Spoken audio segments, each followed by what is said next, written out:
përbes për mua shumë shqetësuese.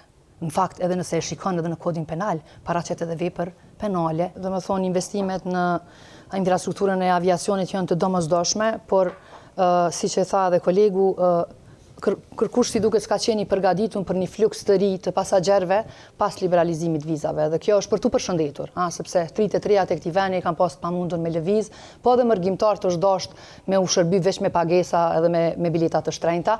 Dhe mund vjen keq që sot shumica edhe prej nesh udhtojnë për në Tiranë për t'i bërë destinacion dëshirat tona edhe udhëtimet tona. Domethënë një pjesë e madhe parave shkon atje ose shkon në Shkup, pikërisht për shkak të mungesës së këtyre shërbimeve që aeroporti i Kosovës nuk ka qenë ose qeveria e Kosovës bashkë me aeroportin e Kosovës edhe institucionet e aviacionit nuk ka qenë vigjilente që të ofrojë mundësi të reja.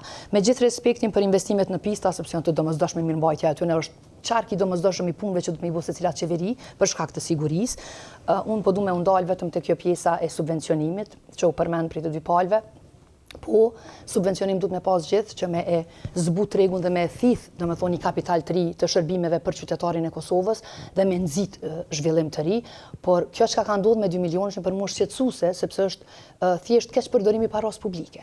Shikoni, Albin Kurti edhe lëvizave të vendosje kam në qenë detyrë derisa të kryhen zgjedhjet, numërohen votat, edhe të konstituohet kuvendi, presidenti dhe qeveriari. Domethënë këta kanë mundësi me kry detyra deri në kohën kur institucionet e reja do të formohen.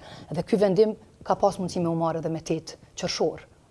Nuk ka nevojë me u marrë bashkë një ditë ose 2 ditë para fillimit të fushatës zgjedhore.